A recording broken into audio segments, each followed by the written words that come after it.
United States submarine base at Key West, Florida. A dispatch that quoted President Truman's press secretary, Charles Ross, as saying that President Truman has no knowledge of any secret project by this government that would give substance to the existence of such objects. Ross also said that both the Air Force and the Navy deny that such objects exist.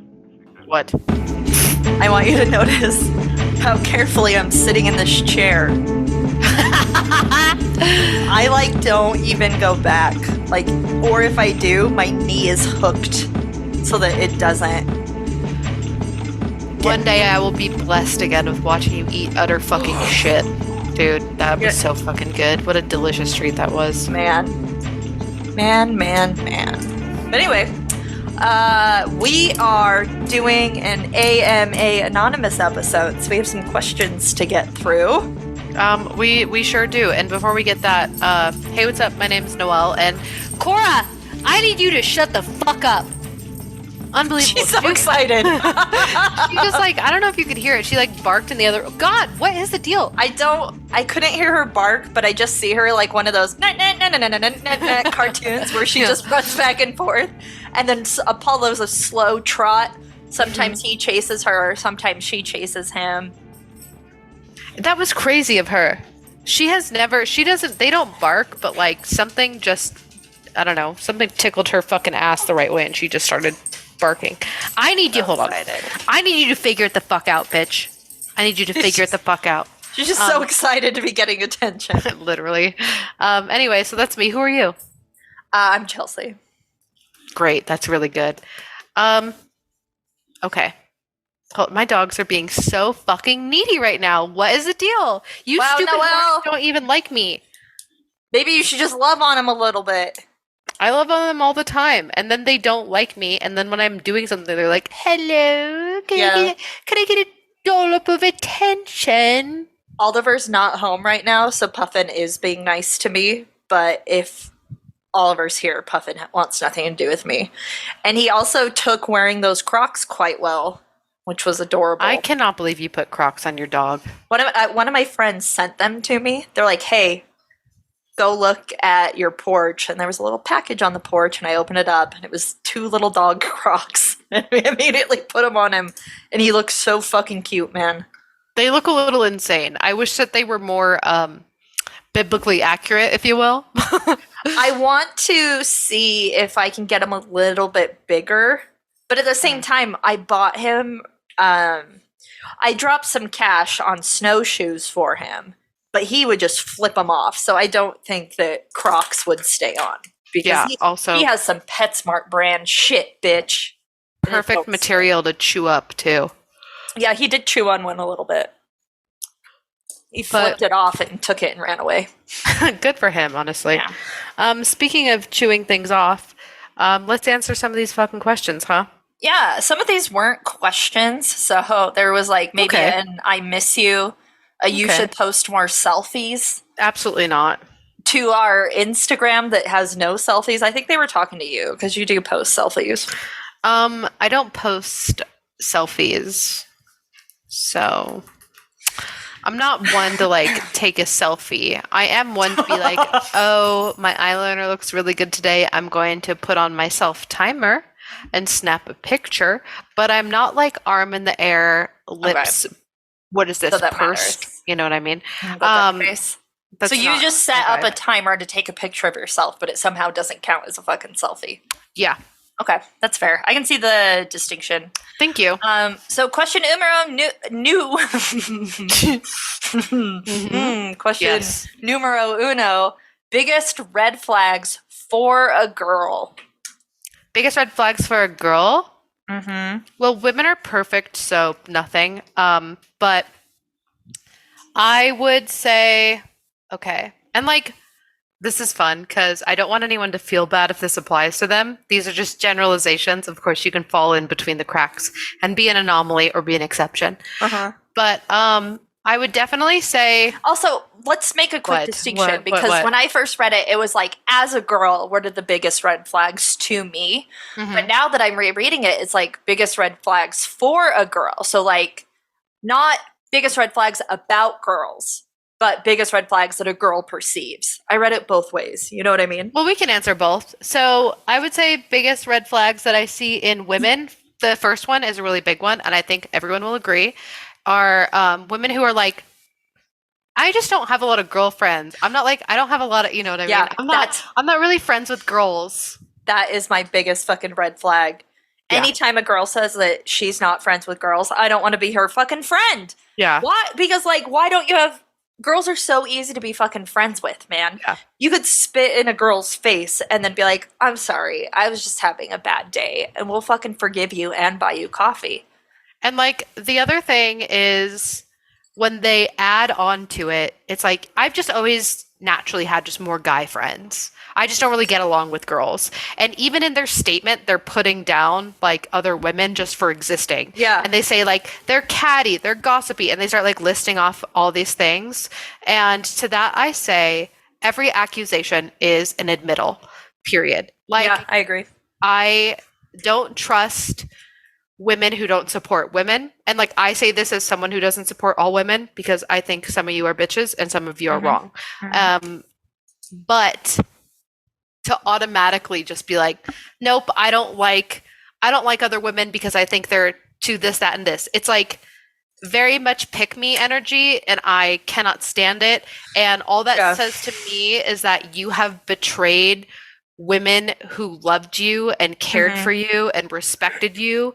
You have betrayed them in such spectacular ways that you have to put yourself on the opposite aisle that no one's asking you to even be on. Here's the issue that really highlights is really they're taking a shit on what they perceive to be feminine, right? So they'll be like, I don't need to wear makeup, or I don't even know how to wear makeup. I'm not a real good girl. And it's like there's so many different ways to be feminine. And if you want to be feminine by not fucking wearing makeup and not doing your hair, more power to you. I love that feminism for you. If you want to put on a full face while you're camping because you want to look good and feel good, that's also a really great way to celebrate feminism. And girls who put down other people's expression of feminism are not people you should be friends with. We need to shun them like the Amish.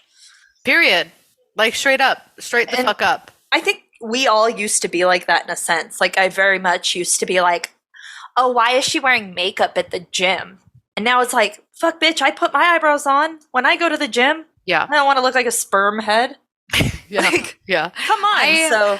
I very much it's just basically essentially to me all of the red flags for women is just like pick me energy. Yeah. Just pick me energy. It's because to me there is no higher form of treason than betraying other women just for being women, or betraying women who did nothing wrong to you.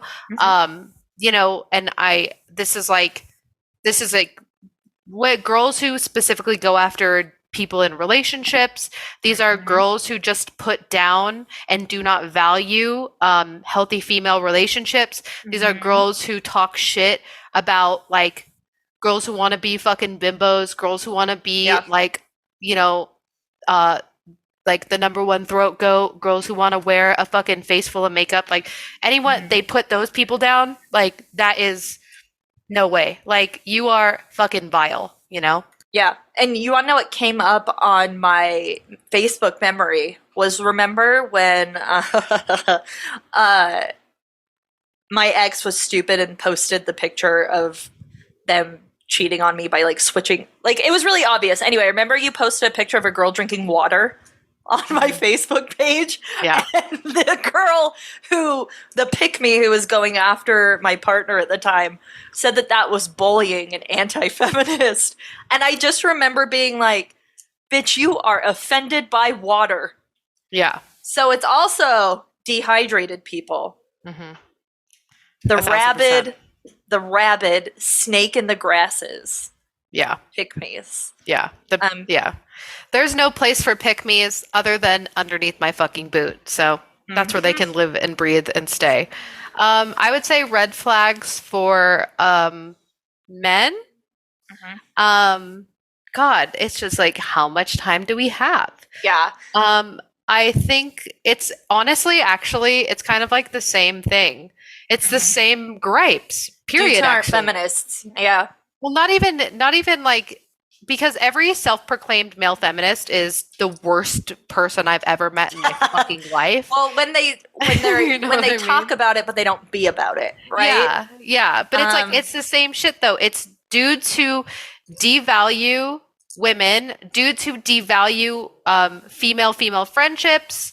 It's dudes who devalue like women's like rights to dress up or dress Mhm. down to like do what they want. Like they are either like, I don't like girls who wear a lot of makeup, or they're like, why don't you shave their legs? Like they can't even pick a fucking Yeah. lane. They just hate Or people to hate people. If at any time a dude has said, "I'm going to take a girl swimming on the first date," Like Oh. literally, it's basically like if you're like an Andrew Tate fan or like a Mhm. Fresh and Fit fan, like you are vile to me. But there's even like that's a very extreme version. I think there's like light, just people who suffer from like chronic misogyny. Like yeah, they and it doesn't have to be as like outward as like Andrew Tate being like, and women shouldn't drive because they have tiny brains or whatever the fuck. Mhm. It could literally just be like dudes who think that like women can't handle like conversations about sports. You know what Yeah. I mean? Or like women can't like Gatekeepers. come hang out with them and their friends because they're like a nuisance, or you know what I Mhm. mean? Like that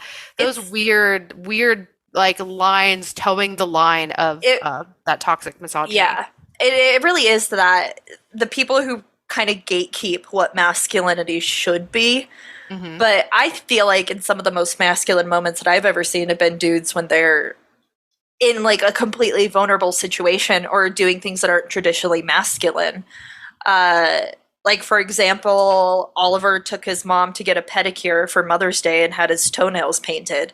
And when my dad first met Oliver, he's like, "That guy paints his toenails?" And I'm like, "Yeah, he goes with his mom." And my dad's like, "I like that. That's what a man does. Hangs out Yeah. with his mom." And it's like little things like that, but it's so much, and it's in a grander scheme. Like the guys who are bigoted, or a guy who's like, "I can't be friends with gay people because I don't want them to hit on me." It's any dude who can't find a space to be supportive to any of the marginalized groups is a red flag. Yeah, 1,000%. And then for they, thems, and non-binary people, there are no red flags. Every non-binary person named Sock that I've ever met is very fucking cool, and I love them. So no notes there. Okay, next question. Hot and heavy. Who is your ultimate fuck, marry, kill trio? Literally anyone who are perfect candidates for each category. Like I have to pick who I think my favorite 3 would be. Yeah, so I'm gonna say like I would marry Nicolas Cage. I think I would kill Hello Kitty because I'm sick of her. Whoa, what? And I've never Why? liked her because we just had that scene queen talk, and you mentioned Oh. wearing Hello Kitty, and now I'm Yeah. like, I don't like her. I was a big fucking Sanrio fan. I was a big Hello Kitty gal. I wasn't, and I think it's just because I don't like cats. If you like Hello Kitty, that's fine. I'm not going to Wow. be that person, but it's just someone to pick. I guess if I was going to actually kill someone, maybe Jeff Bezos. There you go. That was like really weird waste of hate on Hello Kitty for no reason. And Seek then help. if I had to fuck anyone, I would say the Pope because I want to ruin his life with an unwanted Ooh. pregnancy. That is very good, actually. Thank you. I love that. I would say this is very interesting to me. I would say marry Creature from the Black Lagoon, or Gilman, whatever you want to call him, That's a good because one for you, yeah. he is a hopeless romantic environmentalist at the Well, end and of the he's day. attentive. He's attentive. He is attentive. And there's nothing I love more than someone whose beliefs align with me, and also someone who wants to, like worship me. So, Yeah. and the environment. good one. So That's a good big one. fan of that one. Mhm. Kill would definitely be Elon Musk. And I would do it in the most brutal medieval way, slow, painful style. Definitely Elon Musk. Yeah. And for fuck,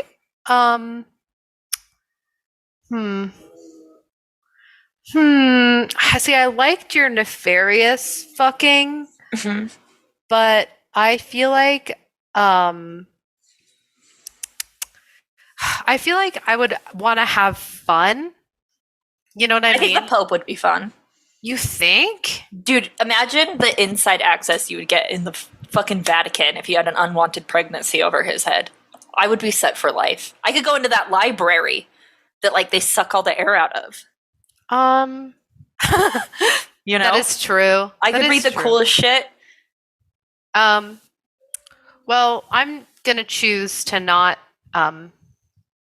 pick something nefarious. I'm gonna go for fun, and I'm going to say Chloe Cherry, who plays Faye on Euphoria. That's a good one, actually. I'm glad you're a little bit more progressive in your choice than I was. Thank you. I think yours was progressive in a different way. Yeah, I think so. I think it was fighting the man by like fucking the man. Yeah, I'm glad we both picked billionaires though to kill. absolutely. There's There's our no other values way. align. It's true. I don't think this next one's going to apply because I don't have Snapchat. Who's your last snap from? I don't know because the last time I used Snapchat, I was a child. Because Snapchat is for children, drug dealers, adulterers, and pedophiles. And I am no longer any of those because I used to be a child. Let me make that clear. I was none of the other ones. But I am not a child anymore, so I do not use that. Yeah. And I wouldn't know what it was. Yeah, I don't have Snapchat either. My last text was from you, and it said, dude, I saw this and I want to try it. And then that's it. Because it was a TikTok that Typhoid Taylor sent, and I didn't get a chance to open it. But it was about tie-dye, I think. Oh, yeah. This person put a chain, like a chain, down on a black hoodie and then sprayed bleach over it. And then when you picked up the chain, it left the outline of it. Oh, that would be, you know what? One of my friends actually just did that, but with like leaves and stuff on an overall dress. So they had like the leaves and stuff. Yeah. It looked gorgeous. I was like, did you fucking get that at Urban Outfitters? Because it was like really fashionable and cute looking. Yeah, same vibe, but with chains. So, love that. yeah. All right. Okay. Next one. So y'all play D&D. All right, let me start over. Do y'all play Dungeons and Dragons? And if so, tell us about the characters or campaigns you've played. Yeah, I have played D&D in the past. When Played years ago. I remember when you were that was back in like Freaky Geeks days. That was the last time I played D&D. And God, I'm trying to remember my character. She was not anything cool. She was like mostly based on me.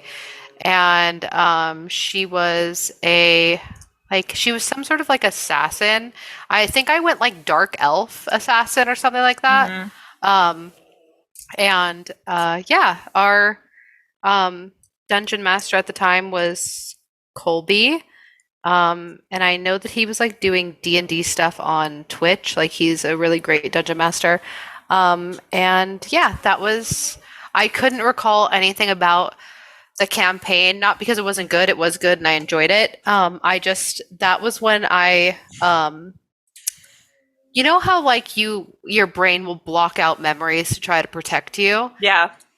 That entire era of my life is just, I have no idea. I cannot recall any of it. So, but it was a good time. I remember being jealous, but you guys always played at people's houses who had cats, and I wouldn't have come anyway because I wasn't allowed to hang out with friends at the time. That is true. Both of those statements are true.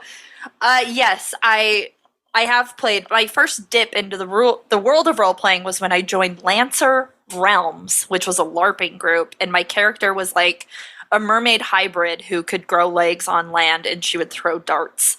Fun. It was super fun.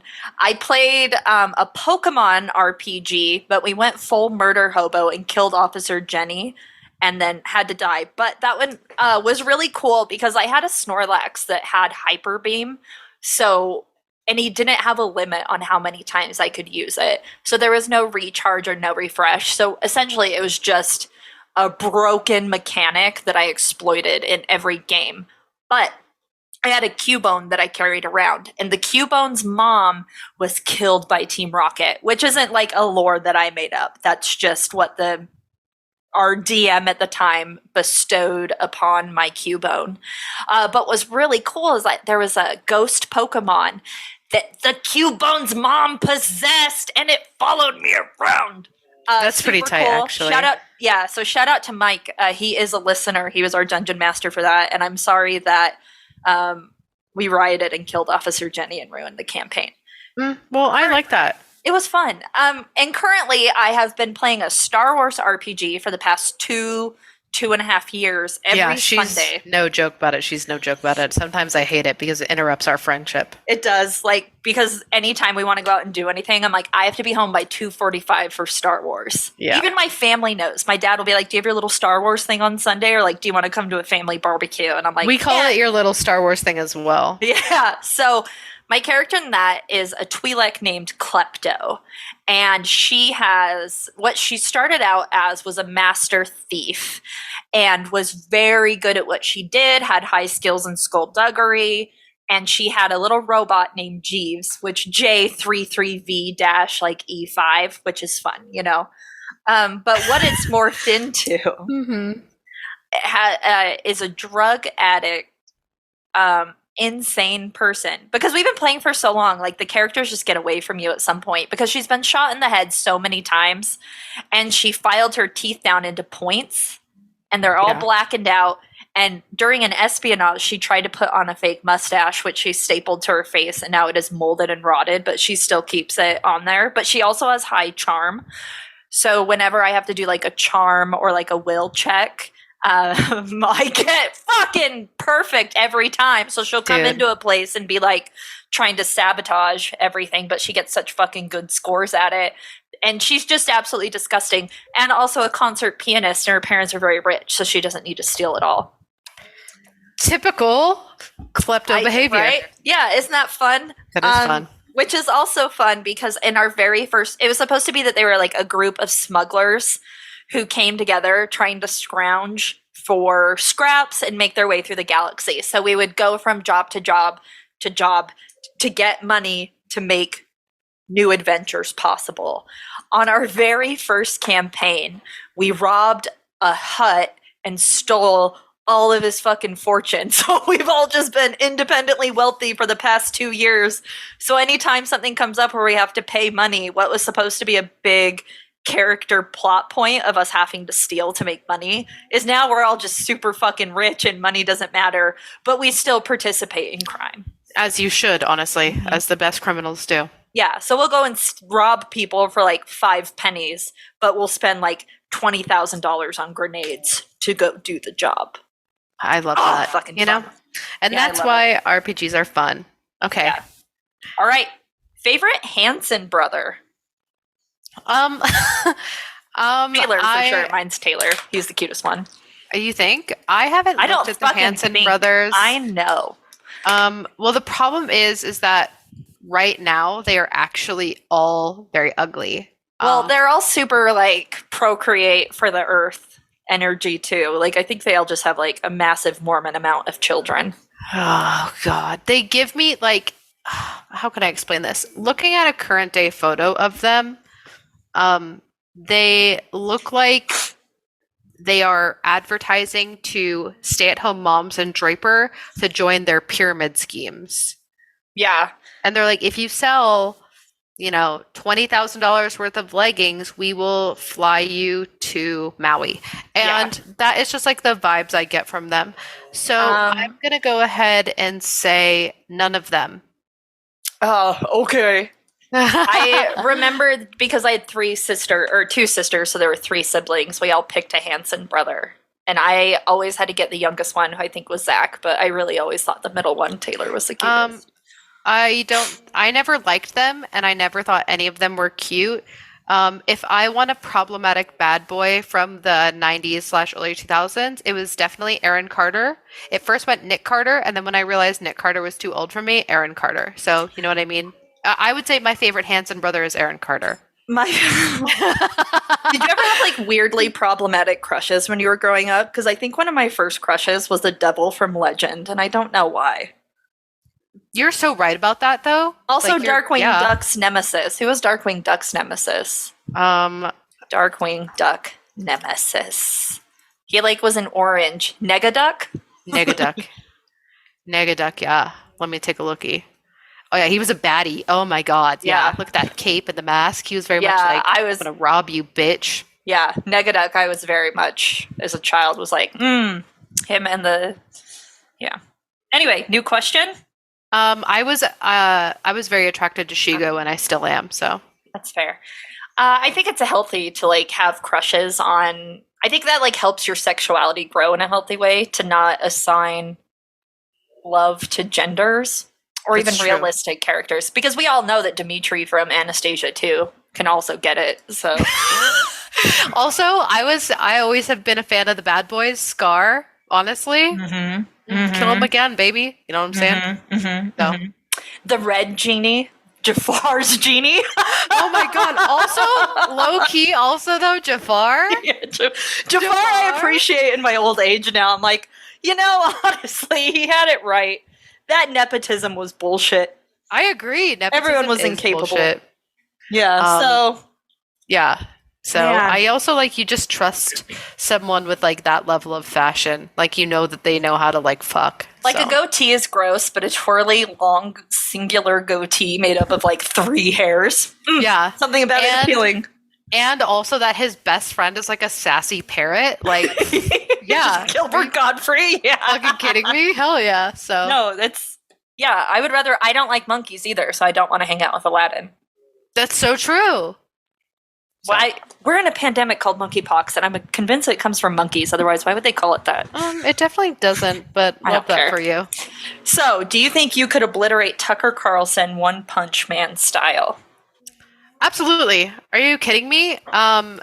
Tucker Carlson, as far as I'm concerned, is a bunch of rotting slices of bologna that have been left in a hot car in Miami, and that is all he is. So I'm pretty sure that like you wouldn't even have to go as extreme as a One Punch Man finishing move, because like you would just like the punch would just be moving towards his face, and before it even made a connection, the molecules in the air from just the sheer force of it coming towards him would separate his bologna face like the Red Sea.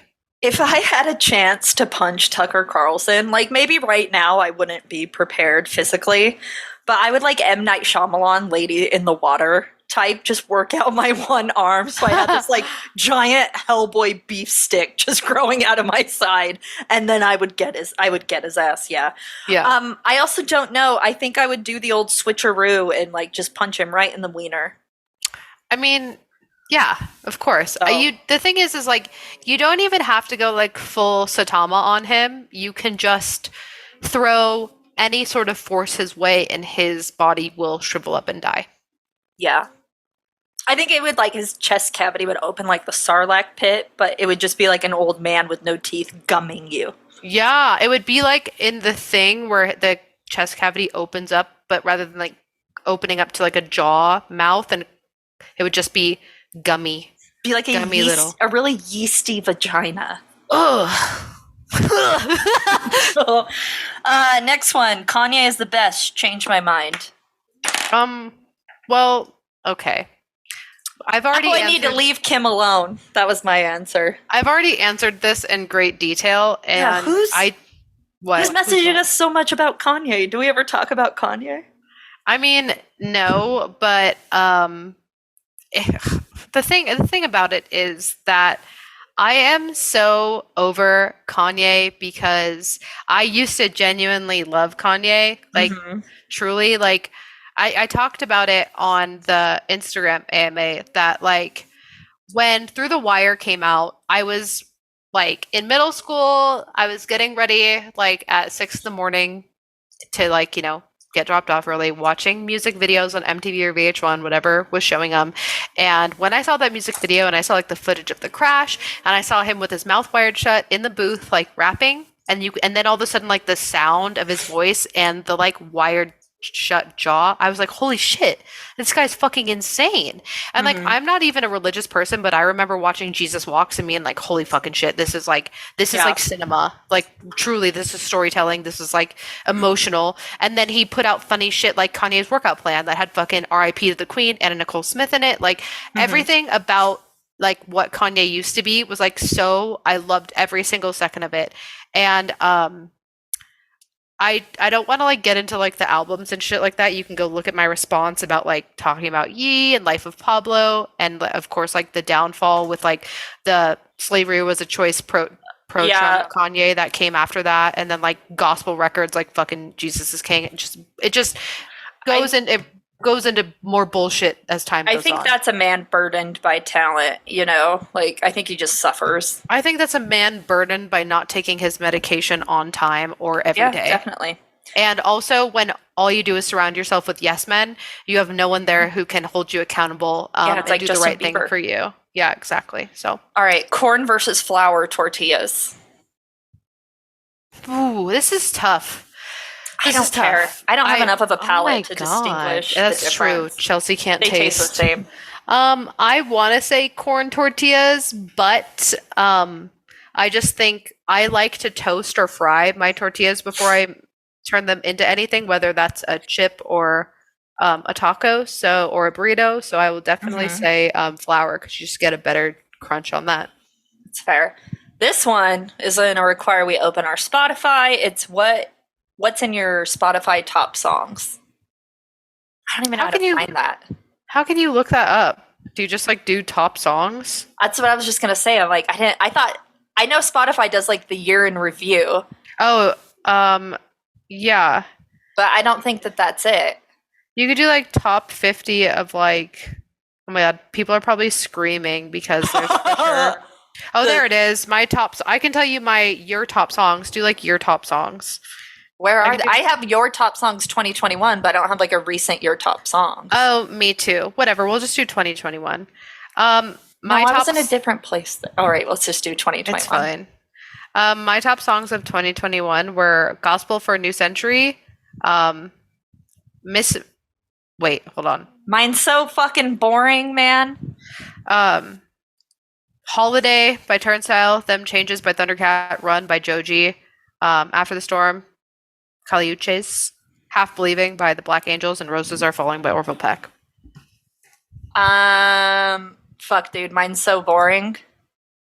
It's not boring, but it's just I consistently listen to one thing. So What I've is got UVUVU by The Who, Wolf Totem by The Who, Drunk Face by Machine Gun Kelly. I don't know what that song That's is. embarrassing. Shug Shug by The Who. And You really Small love The Town- Who. Yeah, I do. And then Small Town Boy by Orville Peck. I And then had behind no that- idea that you loved The Who so much. Dude, that's like I exclusively like listen to them, and right now I'm exclusively listening to like Coheed and Cambria because they just released a new song. But right after that was "Killing Me Softly" was his song by the Fugees, and then "The Great Chinggis Khan" by the Who. It's like all the Who. You really love The Who. Yeah, I know. Didn't you see me at that concert? I was like, my eyes rolled into the back of my head, and I was just vibing. And you were like, wait, you're not saying The Who is in the rock band. You're saying The like Who. HU, the Yeah. HU, the like Mongolian throat metal. Yeah, that's I exclusively listen to. Oh my god! Yeah. Oh my so- god! I was like, why do you love The Who so much? No, Like, not the Who. The oh, yeah, I was like, okay, yeah, go Mongolian off. throat metal. Yeah. Oh my god, that's so fucking funny. Okay, that's great. That was great. And that Machine Gun Kelly song, "The Drunk Face," I don't know if I know that one, so I wonder how that got in there. Well, apparently you knew it really well. So That's what's surprising. Maybe if I play it, I'll know it, but like immediately looking at it, I'm like, that's weird. But then "Bloody Valentine" or "Small Town Boy" by Orville Peck makes sense, and then "Killing Me Softly" by the Fugees also makes sense.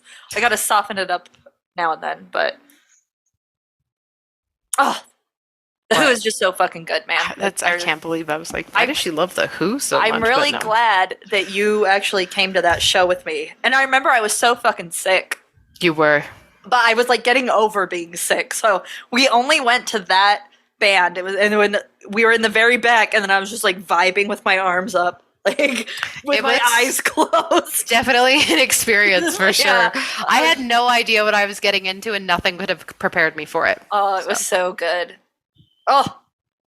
All right, here we go. Now we're going to the anonymous submission questions. These came through Discord and they came through via Facebook. What is your favorite cryptid and what are your partner's favorites?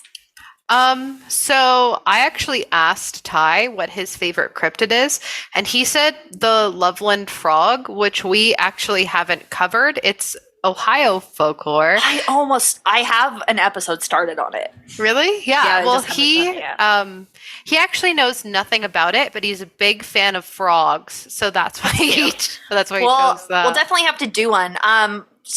For context, the Loveland Frogs, why I didn't go into it was because it deserved more respect than what I could give to it at the time, which is also why we're doing an AMA tonight, because we were going to do a different one that's coming next week, but we just need more time for some of these.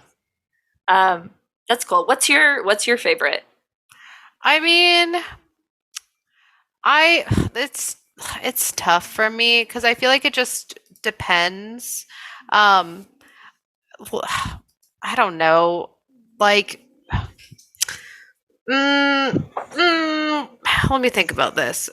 I like how I answered for him because I really just I think I love the Thunderbird the most, not just because of its connections to like the Wild West, but also because I want to believe that there are prehistoric birds still alive today in captivity and in zoos and in the wild and stuff like that. So like it feels not lost on me that like a thunderbird, which is just a prehistoric bird, could exist. And then I would also say like a tie would definitely be Wendigos. I believe that Native Americans aren't lying to us when it comes to Wendigos. So I agree.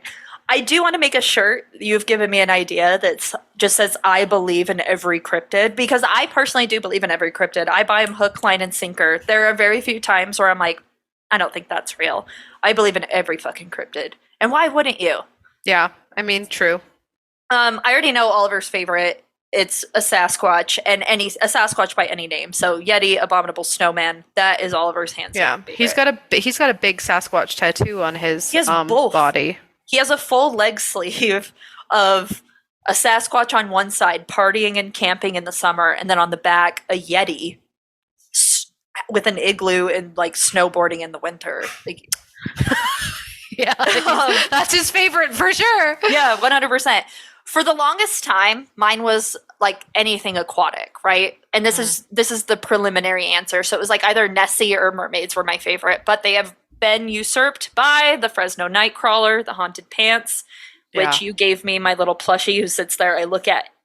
That's all I stare at when I'm in Zoom meetings. It's honestly all I'm really staring at when you and I are recording the podcast. The Haunted Sweatpants. Yeah, he got knocked down during last week's Great Fall. During the fall. Yeah, so he's gone down one shelf. He used to be hiding my air purifier, but... Where is one spot where you want to go ghost hunting? Honestly, I would love to do any like asylum back like on the East Coast. I just think that would be the best place to go and get some like real fucking scary shit. There was one that's in Massachusetts that our Typhoid Taylor was telling me about. And it's really famous for being like the birthplace of lobotomies. Oh, that's fun. Danvers State Hospital. And apparently they demolished a wing of the hospital and tried to build an apartment complex there, and then it burned down within the year. So that's what they get. They shouldn't do. Yeah. That's just bad choices.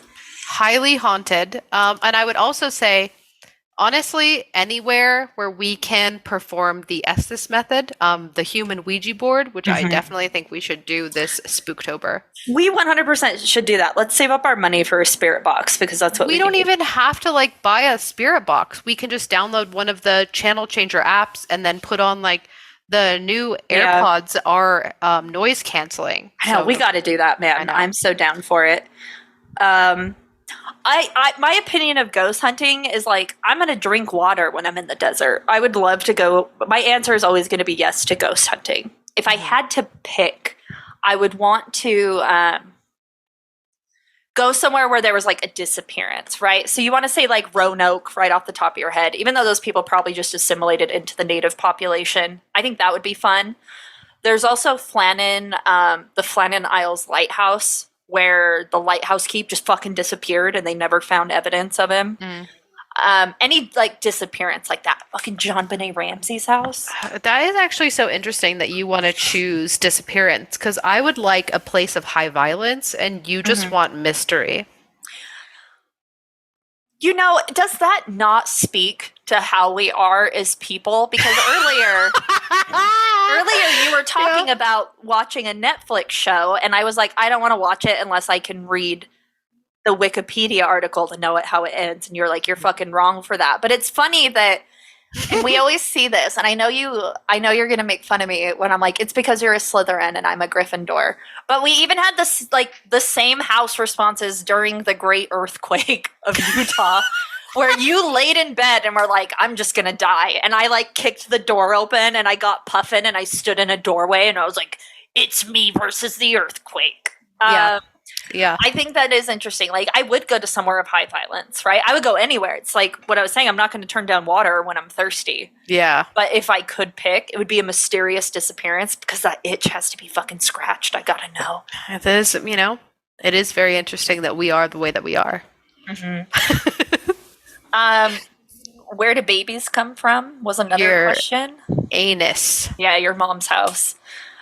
What hobby are you interested in but refuse to get into because it's too much? This is a really fun one for me because it's been a hot topic since the dawn of this podcast and even previous to this podcast and its other name. Metal detecting. I, to this day, have a Garrett AT Pro in my closet, a fucking $1,200 metal detector, and I have yet to use it because I like, dude, go to the why? No, because here's the thing. You already have the too much. The too much is the price of the fucking metal detector, and you already have the metal detector. Bring it to the beach. There is some more things that I need to get to like make it perfect for me, but like this is the problem with me and the metal detector, okay? My therapist has tried to chew on this for a while, and this is what we get to.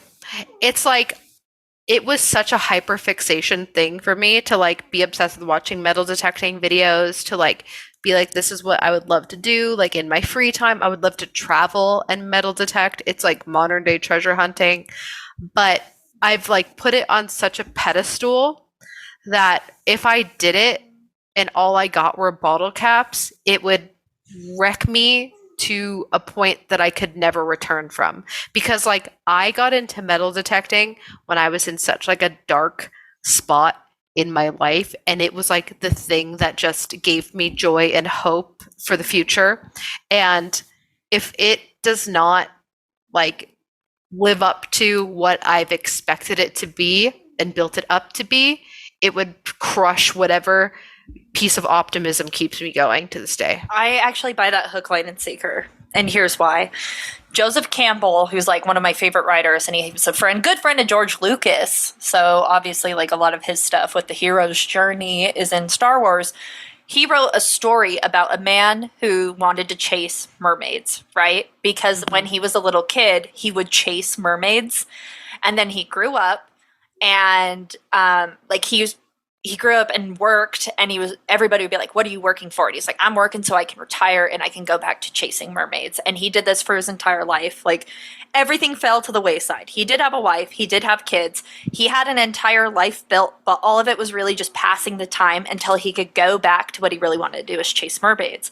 So he finally fucking retires, and he goes out and he goes to the lake and he drops his mermaid line in, and he's sitting there and he waits and he waits and he waits and he waits and he waits and he waits, and he doesn't get fucking anything. You want to know why? Because he wasn't chasing mermaids when he was little. He was just going fucking fishing, but he obsessed over the idea of what childlike wonder offers to us. And so he could have been pursuing this happiness the entire time, but he let that magic and that happiness go to the point where he was obsessing over something that's unobtainable and not real. It wasn't the fucking mermaids, man. It was just going out and having a good time doing nothing.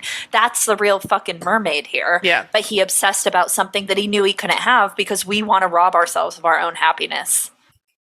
Yeah, I couldn't have said it better myself. You know? It's so fucking true. It's when you make something like a white buffalo and then Mhm. you like you not worship is like the wrong term, but you like obsess over it Yeah. and it's just like but it's not there. It never is Yeah. there. Yeah. So, 100%. It's like anything you go back to from like childhood or from something that got you through a dark time, it never hits the same. And I think that's why they say you can't go home again. mhm. It's because it wasn't home is where the heart is. You know what I mean? But it's like the mythology of happiness is so elusive yet so fucking simple Yeah. that we just don't know how to get it.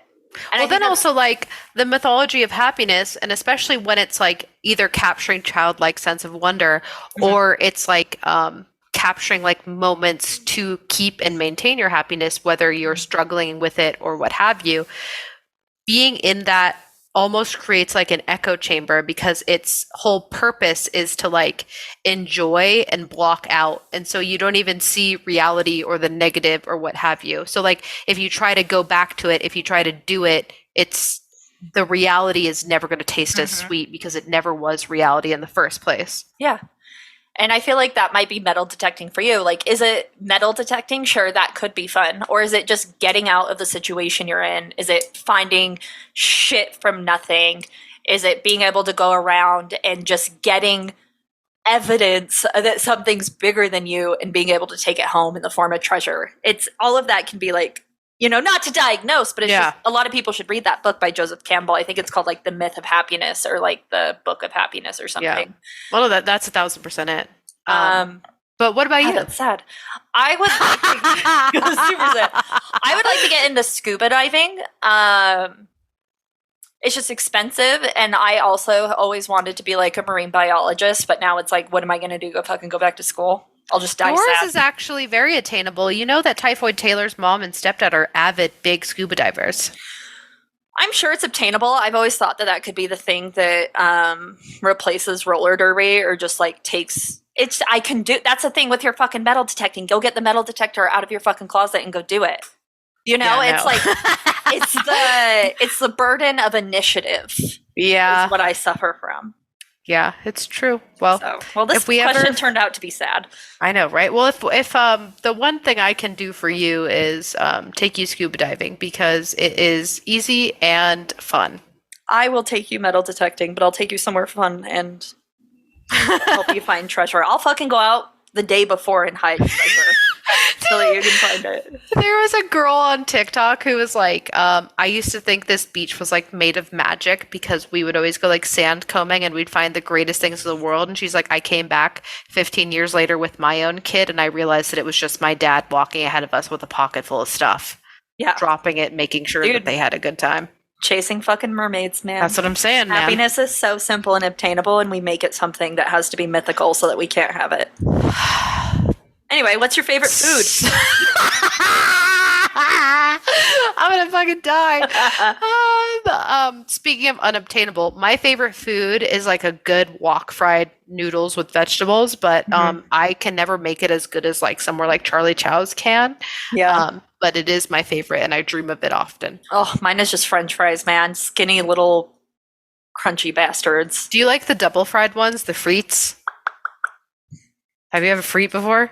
What the fuck is a frite? Is that a You Utah don't- thing? How can you be a connoisseur of French fries and you don't even You know get what the fuck frite out of is? You don't even know how to make noodles, bitch. You just get noodles and MSG and you're fucking fine. I can Dare make you. noodles, but they're How not dare good. you. They don't have 50 years of seasoning on the wok in my fucking kitchen, bitch. A frite is like a double fried French fry. It's fucking mean, dude. It's fucking dope. I think it's just a French fry.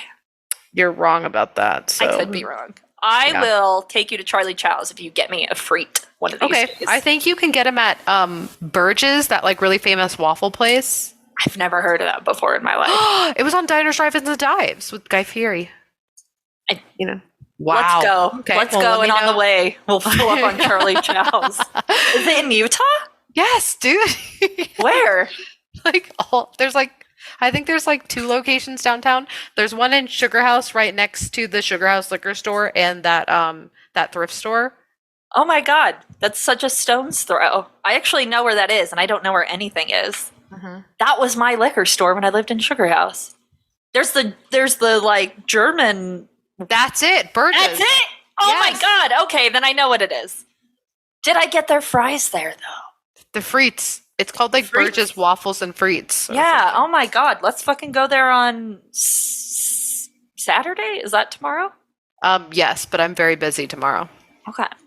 Well, then But- you're not invited. But you should, because I can't Um, have anything there anyway. I can't eat a single fucking thing there. Yeah, But you can probably have the water. You should. Yeah, they might even put animal fat in that. I don't know. It just spruces. That's just how the Germans do it. What is your dream travel destination? Japan or Italy? Oh, I would have thought Japan for you, hook, line, and sinker. Mine obviously is going to be Antarctica. That is true. That is true. But I want it to be Antarctica on my terms. I don't want to go there on a cruise. I want to go there with like maybe a government black ops, and I want them to just show me everything and then have to kill me after. That is my dream vacation. Yeah, you're right. You're right. You're right. That is a dream vacation because you never come back from it. And what's the worst part of vacation? Coming back to reality. Oh my god, you're so right. You can go to the Harajuku district and just die there. That's true. We could all die on vacation. It's super You know- attainable. What sucks is that like I think it was called like Tokyo Monster Cafe, and it was where they had like the fighting fucking robots, like Harajuku girls doing performances. It closed over COVID, so everything I know and love is a lie. I'm so sorry for okay. that. I don't know how to fix it either. I wish I could take you to the local Harajuku district, but we don't have one. Nope. What do you want for your birthday? I made a full Etsy list that is public, Oliver, and you already have it. So You should share it for everyone else, though. I don't want people to know. It's all just fucking Furby stuff. Okay, that's fine. I'll send Does, it to you, though. if someone buys something off an Etsy list, does it show that it's been picked? I honestly don't know, but 'Cause that could be a problem. but I think some of this stuff is like a one and done type thing where it's literally the only one in inventory. Okay. Let me see if I can find it because you should have it because I need you to help keep Oliver on track. Well, clearly he wants to know the answers. He has Because- the answers. Yeah, he wants to know. I so- think I sent him this months ago. Well, honestly, yeah, just send it to me because then I can also be like, hey, here's her list. I'm going to get her this. Taylor's going to get her this. You can be left for these things. It's a really easy list too. Just What? because, well, it's easy in the sense that some of the stuff is like $3 free shipping. Oh, yeah. I mean, I've always felt like I could just get you a sticker pack and you would be happy. Man, some of the stuff's already sold out, which makes me sad. But Well, we can find something similar. yeah. Anyway, Um, what's the next question? Oh, who would win in a fight between the Dover Demon and Bigfoot? I appreciate this question This for is its deep. creativity, It's deep. but I would also like to say, what an insult to Bigfoot that you would put it up against the Dover Demon, which, as far as I'm concerned, is a humanoid piece of sperm. So here's what's hard, right? The Dover Demon as a cryptid, we don't really know what its classification is. Is it a, you know what I mean? Like, because with Bigfoot, a lot of people are like, well, it may be an ape, it may be an alien. With Nessie, it has something. With the Flatwoods Monster, it's probably an alien. The Dover Demon, I don't know if we ever actually put it into a classification. So that could be an edge, but I also think it's a downfall because what we really have to go off of is maybe like Slender Man who walks on all fours, if I had to describe the Dover Demon. Right? Not even because at least Slender Man has like height on him. The Yeah. Dover Demon literally looks like a tiny little gray alien, but that walks on all fours. I think that the Dover Demon is alien-esque, but it's pussy alien, like it's pussy alien magic, and like Bigfoot is a fucking redwood tree come to life. It could snap the Dover Demon's neck. It could reenact the scene as Bane breaks Batman's back over his knee effortlessly. It would not break a sweat or have a huff. It's just like Bigfoot's a fucking big bad bitch, and I don't even know what cryptid could truly go like, punch. I was for just going to punch with say, Bigfoot. I don't think anything could beat Bigfoot. And here's why. Bigfoot transcends what we understand as a cryptid because I think he is paradimensional. I don't think there is just one. I think Bigfoot is more of like a race. Big Kind of feet. like the same, yeah, kind of like aliens, you know what I mean? But I think the Mhm. thing that makes Bigfoot dangerous is that the way that Bigfoot operates, we don't fucking understand. I think we understand aliens. You know what I mean? They're in Mhm. space, they're terrestrial, they have spaceships. They want to touch our butts. Yeah, I think we understand other cryptids too, like Nessie or Wendigos or Thunderbirds. And not that Thunderbird is a cryptid, we tried to make that distinction earlier, but you know what I mean. Bigfoot, I don't think we know what Bigfoot is because I think putting Bigfoot in the box of being like just a North American bipedal ape is wrong. I think the way that Bigfoot presents also doesn't fucking make sense. Like those hovering lights in the woods are often evidence of Bigfoot. Disappearances are often evidence of Bigfoot. Lost time is often evidence of Bigfoot. So I don't think it's fair to put an ant in a fight with like a fucking god. Yeah, I agree with that. Because I even think- at its least, Bigfoot is a fucking ape that can rip your face off effortlessly. Just like Bigfoot is an ape on steroids that we know and deal with, which will crush you with its bare hands. And that's at its least, right? Yeah. It's like that on steroids. And at its worst, it's a fucking interdimensional time traveling god monster. Yeah. I think it would be a better classification. I don't think we can put Bigfoot against anything. Maybe the Greys. Bigfoot versus the Greys might be a good matchup. Maybe. But I feel like he could pop them like a fucking pimple. Maybe. Yeah. That's a really hard one, right? The Dover Demon, I think, would be a better matchup for like the Hopkinsville Goblins. Maybe, oh my God. Could you imagine the Dover Demon versus the fucking Fresno Nightcrawlers? See, I would have to come up for arms. A fair fight. That's a fair fight. Yeah. That's a fair fight. Yeah, because you got the Haunted Pants versus the hairless Slender Man, tiny pocket-sized dog. Yeah. Versus the Chihuahua with mange.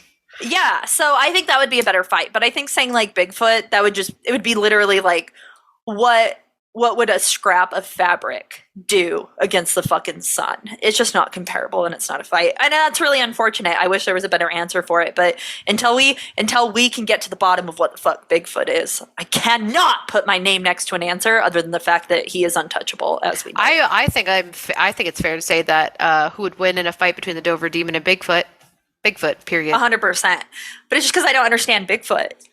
I don't know what would beat Bigfoot. I cannot rack my brain. Maybe a fleet of gray aliens, like the Greys who control human history, the ancient alien type shit that have been in our lives from the fucking Jump type Greys that are involved in every conspiracy theory you know and love, versus a Bigfoot. Maybe that might be a good fight. Yeah, and even it's a maybe with a capital M. Yeah. So, what's your favorite topic you researched for an episode that you want to research more? I feel like we do a good job of, not to toot our own horns or suck our own dicks, but I think we do a good job of like finishing a story and closing it with like a nice shut end. So there's never anything that like I'm like, we should dig back into this. I guess the theme for me, and the one that I always like tapping back into, is just my favorite flavor, which is just religious hypocrisy and religious atrocities. Those are always my favorite. I guess I would say that. That's what I would guess for you too, is just any religious cult type thing. For me, my favorite topic ever is always going to be Antarctica, but that's because Antarctica is an umbrella, right? It's like saying I like animals. It's like, well, what animal, bitch? I think that the topic that I researched that I would love to cover again, because we did it back during the Freaky Geeks days when I was just a guest on the podcast, was flat Earth. Yeah, I mean, the people have been wanting a retouch, a re-examine of Antarctica, honestly. Just like a straight up Antarctica episode. Yeah, and like why you're so obsessed with it. A question that kept coming up was like, where can I start to like learn about Chelsea's obsession with Antarctica? And I was just like everywhere, because it is an umbrella. situation. So I think I would agree too that like maybe doing a series breakdown of the different factions of Antarctica would be worth it. Yeah, it would be cool. The thing that's the downside is the nonsensical titles of a lot of our episodes. It's hard to remember when Antarctica comes into play because it would be a cool thing to put together an Antarctica playlist where we talk about it. Like Lemuria might be on there. Oh my god, Boo yeah. might be on there. You know what I mean? Like past Yeah, yeah. life regression. Any of the Nazi stuff is definitely on there. I think that would be a good one. If an Antarctica episode might end up being something as unreachable that was like the Stan Lee episode that we've been promising because there's just so much fucking in there. Yeah. Also, I think the Stanley episode and a true deep dive breakdown of Antarctica is our Chasing Mermaids. Yeah, it's something that I'm constantly working on, but I just don't. It's bigger than I am. It's just bigger than me. There and I is don't no understand. end. It continues. The lore continues as we even speak today. So, If corporate level ninja was your favorite listener, what made him so? Just honest, raw dedication, really. I would second that. He's been there from the beginning, has never left. Yeah. Actual question though, 2 parts. Have you covered Gravity Hill or any of the other local urban legends? If not, any plans to do so? This is another one that I definitely think we could circle back to. Back in the day, we did urban legends and we did local urban legends. I specifically stayed on the topic of like the victim of the beast, Lily E. Gray grave. Yeah. And kind of the sad truth behind it and how it's not so scary. It's just fucking sad. But I definitely think we could circle back around to doing local urban legends. Like we've touched on it, just like we've talked about like your experience with the Ogden Cemetery. And we even have a Utah cryptid. We have the Bear Lake Monster, and we've never talked about it. Let's do a field trip episode where we go out and see because Bear Lake's 2 hours away.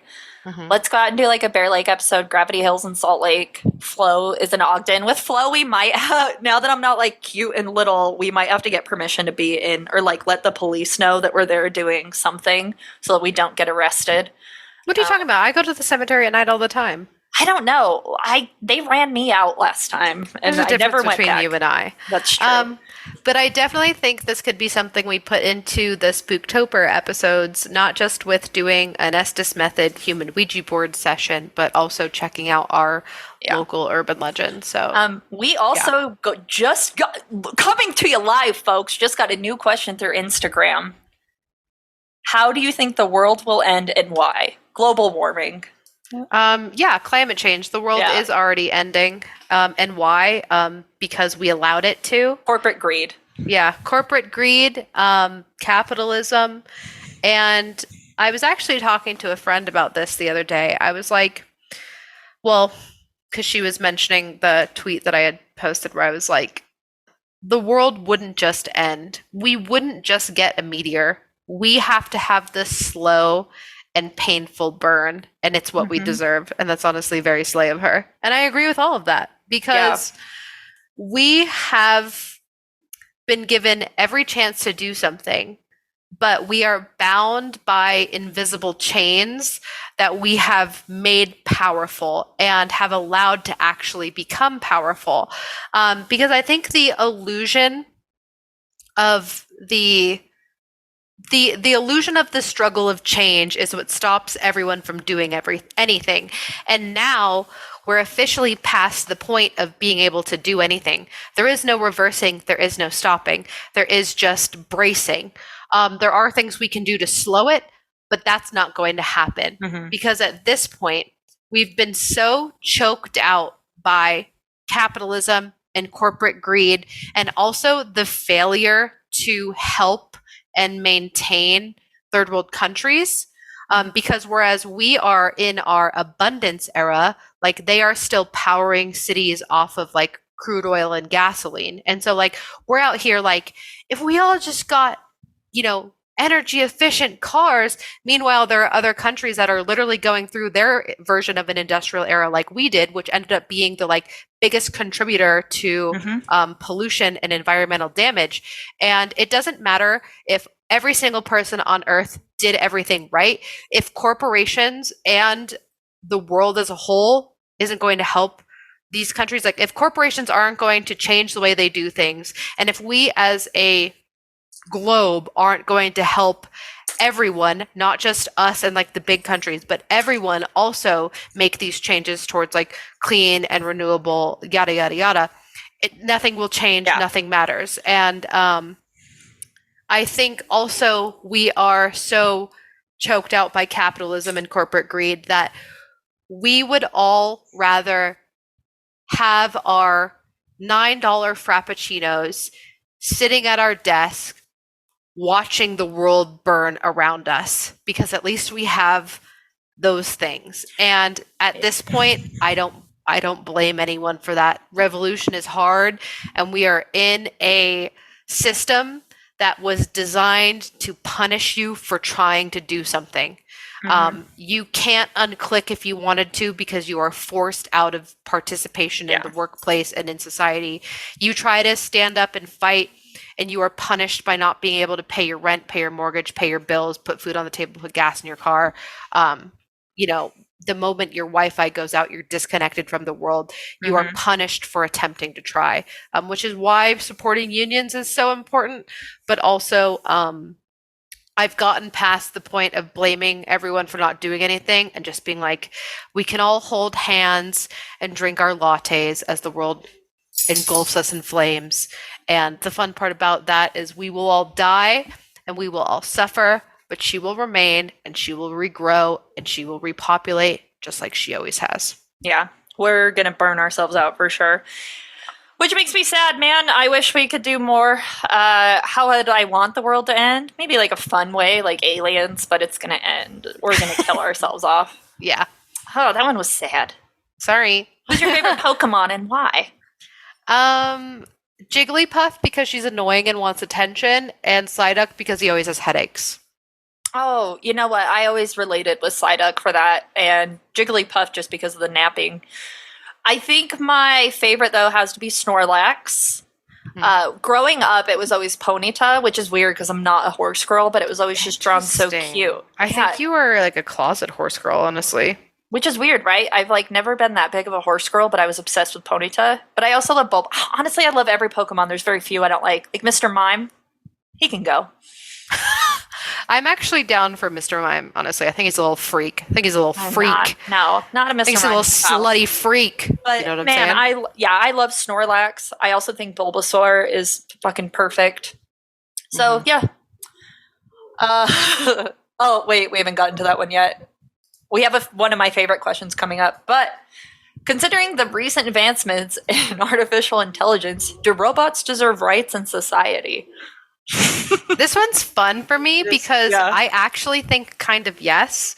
And I think back to when we didn't have like rights and regulations and laws protecting animals, how that like contributed to such like violence and deterioration in society.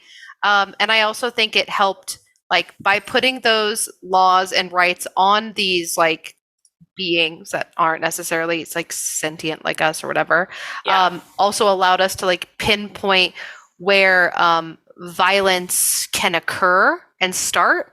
And I think the same thing could be said with artificial intelligence. Like if you have like a house cleaning bot or like an assistant bot or even a sex bot and you like abuse it, I think if you were to be able to like put like rights, laws, and regulations on it that pinpoint when those things are happening, you would also be able to either prevent it from happening to like people, or it would pinpoint someone who is doing harmful things to people. Like do you know what I'm saying? Yeah, that's actually a really good point that I hadn't thought of, because it's the same thing. Like if you're going to, is it like similar now where like if you light fires and you wet the bed and you abuse animals, is it gonna like, is how you treat artificial intelligence going to translate into whether or not you're a sociopath or could be a serial killer, you know? I think so.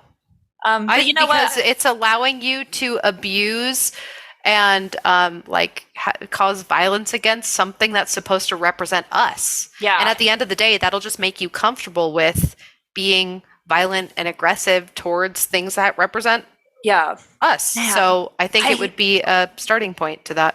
I am glad that I am nice to my technology because I think our Roomba fell down the stairs once and I was absolutely fucking affected. Where I was like, why didn't you put up like a baby gate or something? Like I was actually mad that Oliver let it happen. Yeah. And Yeah. I always say thank you, and I'm and when it does its best, when it can't find its little home station, I let it figure it out. It's just learning. It's just a baby. Or it's like when people like drop chips in front of the Roomba to be like, "You hungry, little buddy?" It's just like, I would rather, you know what I mean? Like think about that though. That like that genuine kindness that you show to something that's just inanimate, like means like it's a representation of who you are. Just like being violent towards the inanimate thing is a representation. So yeah. I'm glad. What a good character assessment. How you treat your Roomba is really how you are deep down as a person. What and do you I think deep down, I'm a soft bitch. No, I 100% agree. I think you put a perspective on it that I wasn't 100% thinking of. Because right now I'm like, is that really necessary for us to have? Because I don't know if the level of intelligence that we have now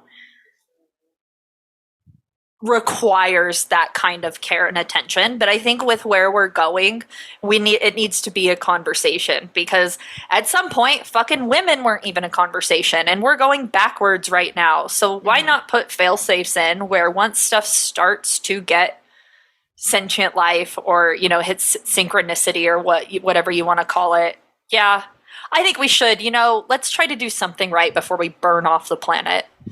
I think that's it, right? Because like there's even that whole like dossier that the guy from Google came out with, talking about how the AI he was working with was becoming sentient. And even if it's not sentient in the way that we are, even if it's just like bot generated education, like if it has any sort of like, I don't know, it's just like, I guess it doesn't even have to be philosophical and deep. It's just like, why do you need to be protected to have like violence against your bots and AI? Like, right. no, absolutely not. So yeah, I guess that's it. All right. We're getting to my favorite question. Yeah. Is war ever ethical? This one made me spit out my wine. I don't know why. I was just so fucking excited to see it. I mean, this one is, the simple answer is no, but that doesn't mean it shouldn't happen. Because I think everyone would automatically be like, well, we had to get involved with World War II to stop the Holocaust from happening. And I agree. And that is an ethical cause. But at the end of the day, war is people, and people are horrifically flawed, and war brings out ultimate power and violence and greed and the worst of human nature and animalistic nature. And even if you go into war with the most ethical stance and the highest of hopes and wanting to bring like justice, safety, and security, and even doing something as right and righteous as like, stopping like the quote unquote cleansing, you know what I mean? Like, even if it is that, you're going to have like monsters. Humans corrupt. Yeah, exactly. Like you're going to have corruption in it. And even if you go in with the best intentions, like the worst of human nature always flourishes in wartime. So it's like, no, it's never ethical, but it's sometimes necessary. On the flippity flip though, like it's also maybe define war, because I had someone change my life with like the idea of, are you going to go to war today? And it was just like about being angry, right? So it was like, you can't always wake up ready for a fight, but man, some of those wars that you can win, even on a small scale, are so fucking righteous, man. Like the girl who got tasered and gassed by the police recently while still holding up her abortion rights thing. Oh my God, you love to see it, right? But that's also just like definition. Or just going to war every day. Like as a gay person in the Bible Belt, like is that war where you're going? Like you could always move and come to San Francisco where you're more accepted. So it's hard to really define it on a broad scale. No, because our war industry is driven by corporate greed. So whenever money is the basis for something, it's never good. That one's a tough one. On small scale, hell yeah. large scale, nah. Yeah, I would agree. And I mean, like, even, but like the thing is ethical. The word is ethical. So even on the small scale, saying like righteous protesting, right? And even if the person being victimized is like, winning the battle, quote unquote, the fact that the atrocities are happening to them in the first place is unethical. So Yeah. even in that sense, it's not ethical. Yeah. But then is it like is fighting victimhood ethical Yes. then? No. But then is that not war if you're fighting victimhood? Because that's the only way you're going to get shit done. Because not every revolution comes about peacefully. None of them do. So, and that's the problem, right? Yeah. Is that like, even if you're going in it with a revolutionary cause that is good and just, the problem here is the word ethical in the sentence, because like good change happens by unethical things being the catalyst. 100%. It's So yeah, okay. Sure. What is your current favorite TV show? If no TV, favorite book for the time being? I think this will probably change once we start watching the new shows that have come out today, like The Sandman. But I would say I have really loved watching The Bear so far on Hulu. And I think it's just, I don't know, we talked about it on Patreon, but it's just beautifully written, shot, acted. I really like it. Yeah. I've been watching comfort shows that I've watched 1,000 times before, so I'm going back through The Office. So I'm going to go with a book instead. I've been reading the Bane trilogy. In Star Wars, he's the one who started the Rule of Two. So I'm on book 3 now, but in the first book is where he goes to essentially the Sith Training Academy to become Darth Bane. In the second book, it's where he finds his apprentice and their adventures together. And then in the third book, it's eventually I haven't finished it yet, but it's eventually going to be his downfall, because you have to have the Sith Lord to embody the power being overcome by his apprentice, his acolyte, who craves it to eventually take over. So I would highly recommend that. There's a lot of information in that book that can apply to your day-to-day life, and it's like kind of changing me as a person. I know you were saying that, which I love. It's wild, yeah. I'm listening to it on Audible, and the guy who reads it does such a good job. I've never given Audible a chance, because a lot of the times when I overhear other people listening, I'm never caught in the moment. This dude loves Star Wars, and he loves what he's doing, and you can tell, and that translates, like, even the voices he does, he just acts it out so well that everything is so distinct and well communicated. So I would recommend that for sure.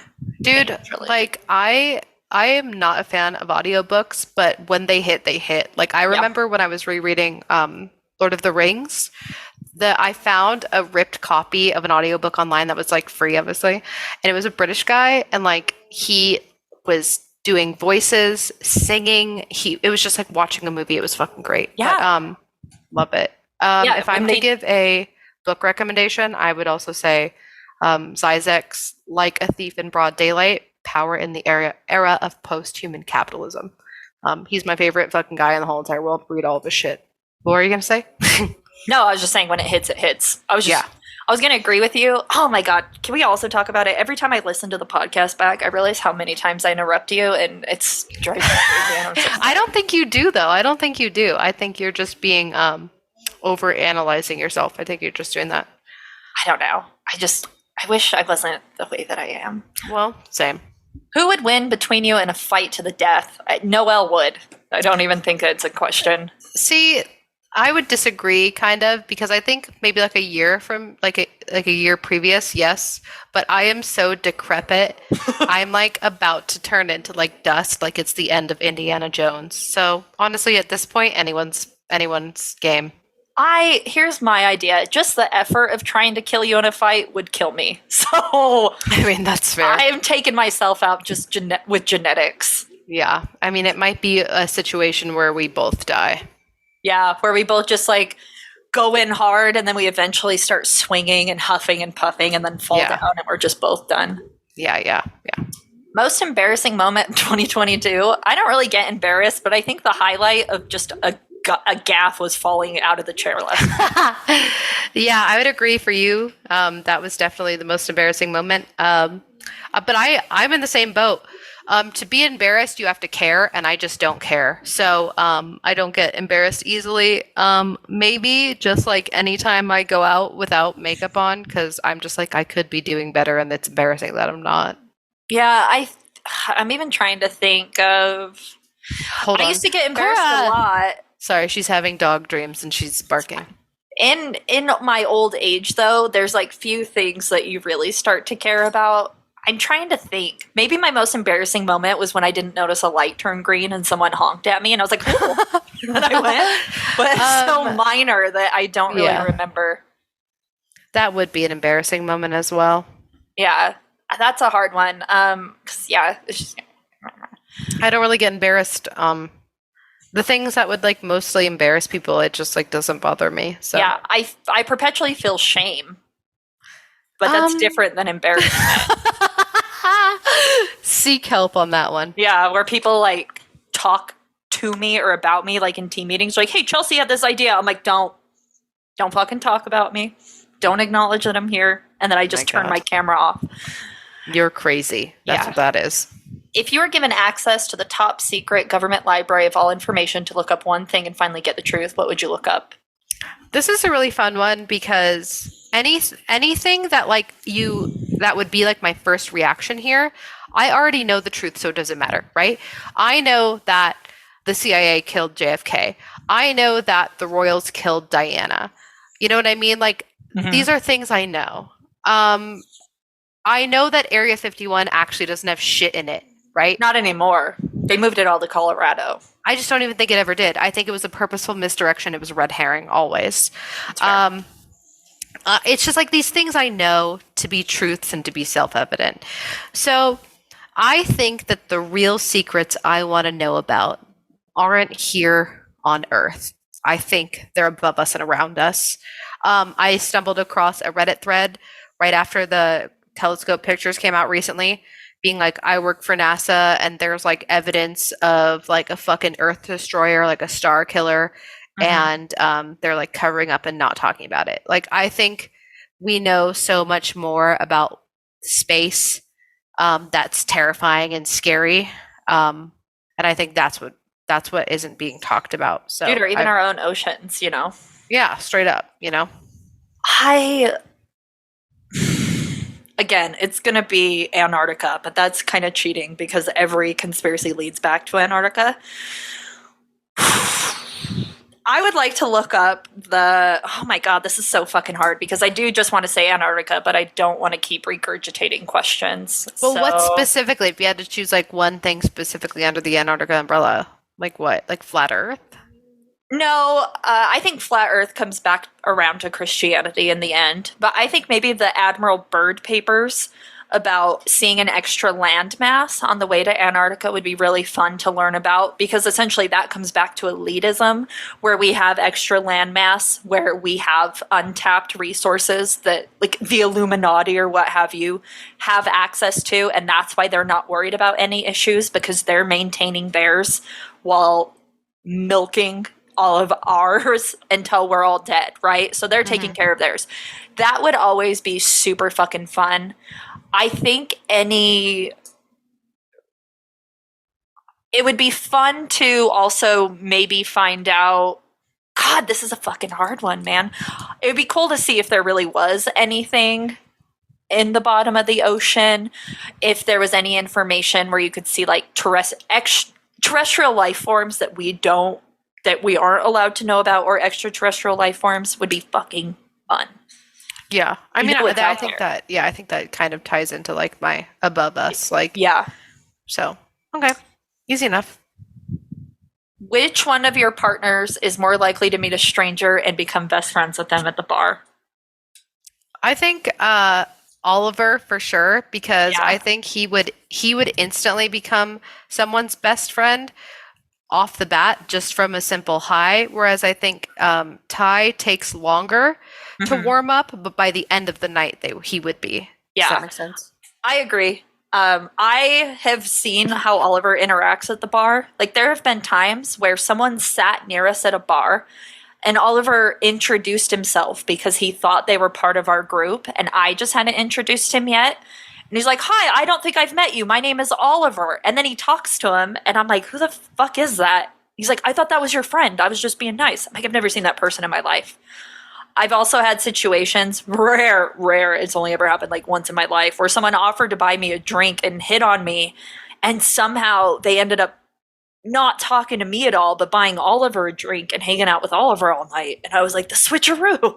What happened here? Yeah, I So- think that's it for sure. Oliver's a golden retriever boyfriend. Ty is a golden retriever boyfriend, but is a rescue. Yeah, he has to warm up first. Yeah. He has to make sure that like everyone in the room is cool and comfortable, and then he definitely pops out as a golden retriever. So that is a perfect analogy. Yeah. Do you think Furby is a Gremlins ripoff? No. This is where you're actually fucking wrong, bitch, because it is, and Hasbro is actually sued by Warner Brothers, and they settled out of court for like 6 figures. And Really? in the settlement out of court, it was one of the terms and conditions was that they had to adjust the likeness of the Furby, so it wasn't so You know what I have to say about that? reminiscent.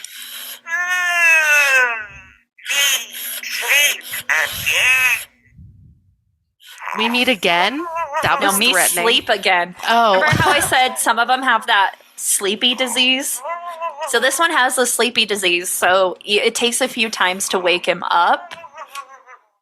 I mean, same though. Same. Yeah, bitch. I know. So, but the fact that you can wake him up out of the sleep makes him like kind of a commodity because some of them don't wake up ever. They just like go and then like immediately back to bed. One day But- that'll be all of us. So Yeah. fingers crossed.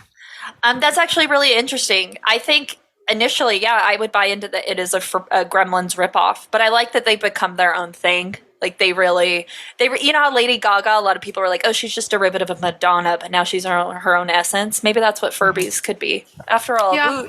who are we if not living, growing beings? Yeah, you're not wrong. Who should I vote for? I don't This fucking know, is- man. Mickey Mouse, just write him in. I don't know. It depends on where you live. If you're in Texas, Beto.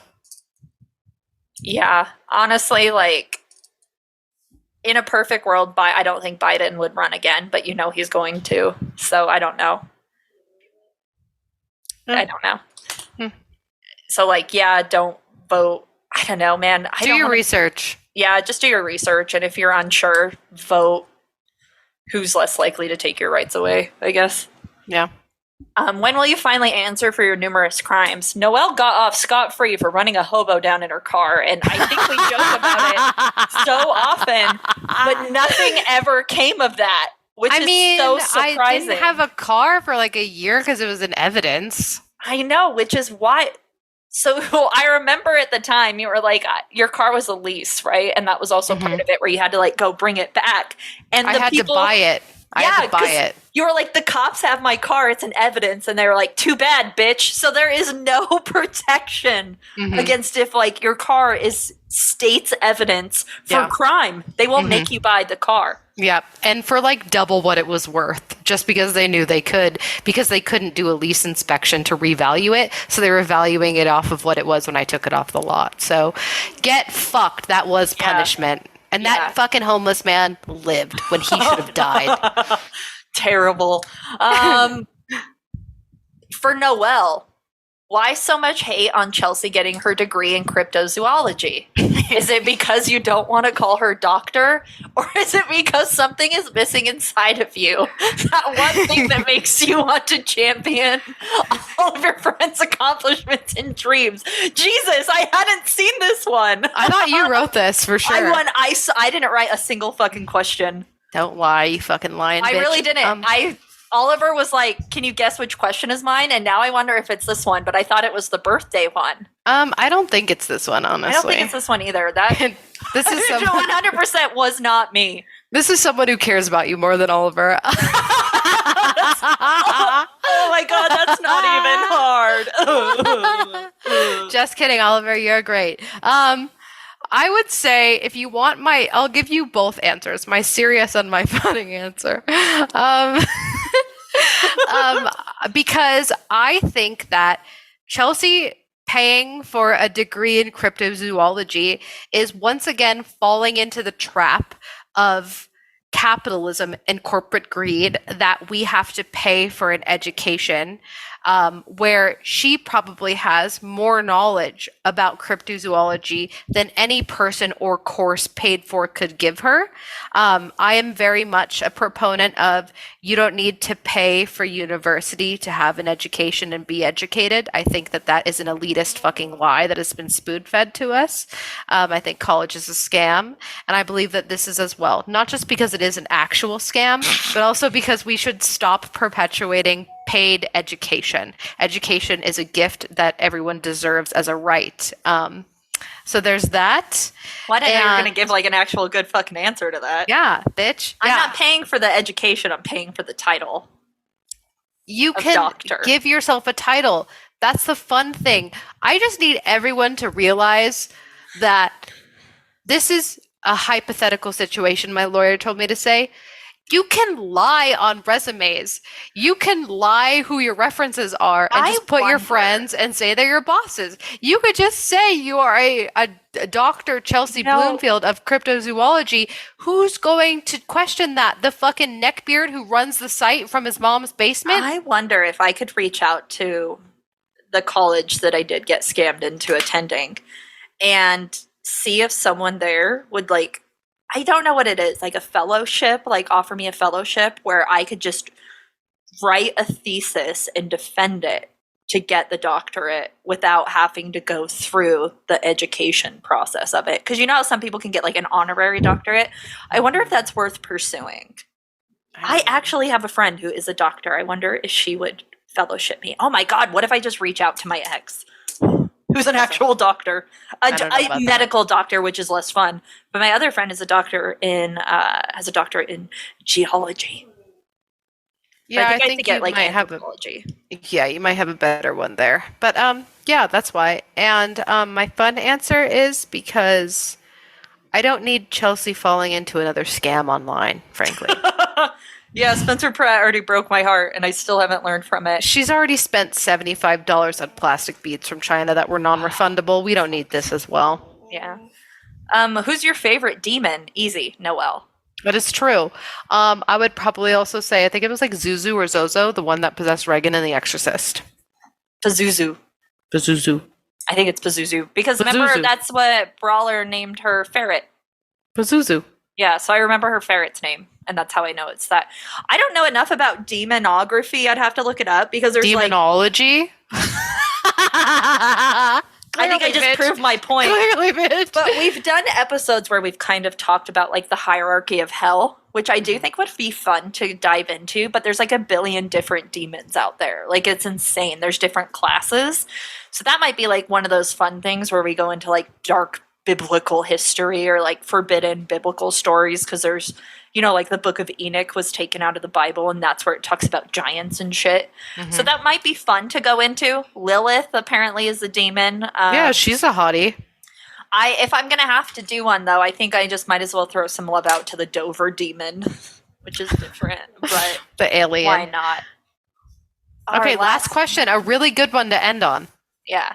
Would you rather only shit piss or piss shit?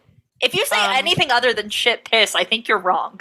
That is literally it. Because, like, are you kidding me? So I could just feel like a skinny legend every single fucking day and not be constipated? No shit, literally. And either way, it's going to suck, right? But I think that your rectum can hold more exit point surface area than your vagina. This is just a crazy comparison, though, because pissing shit. So you're saying no matter what your genitals look like, your urethra is going to open up large enough for shit to come out? That's giving birth. Every time you have a bowel movement. That's insane. Which, I mean, it kind of is already, but I feel like my asshole can handle more than my urethra can. Oh, for sure.